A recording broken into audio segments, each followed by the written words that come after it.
আসসালামু আলাইকুম, আশা করি সবাই ভালো আছেন।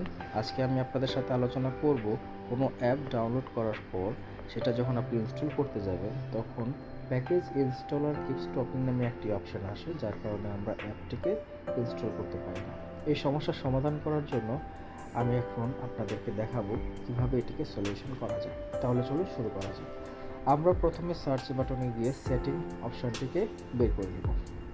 সেটিংয়ে যাওয়ার পর সেটিংয়ে ক্লিক করব। তারপর আমরা সার্চ বাটনে আবার যাওয়ার পর আমরা সার্চ করব রিসেট অল সেটিংয়ে ক্লিক করব। রিসেট অল সেটিংয়ে ক্লিক করার পর আমরা আবার রিসেট অল সেটিংয়ে ক্লিক দিব। তারপর আবার রিসেট অল সেটিংয়ে ক্লিক করার পর আপনার মোবাইলের পাসওয়ার্ডটি দিবেন। তারপর আবার রিসেট অল সেটিংয়ে ক্লিক করব। রিসেট অল সেটিংয়ে ক্লিক করার পর আমার মোবাইলটি রিস্টোরিং হওয়া শুরু করবে। মোবাইলটা রিস্টার্ট নিতে পারে। মোবাইলটি রিস্টার্ট নেওয়ার আগ পর্যন্ত আমরা ওয়েট করব। মোবাইলটি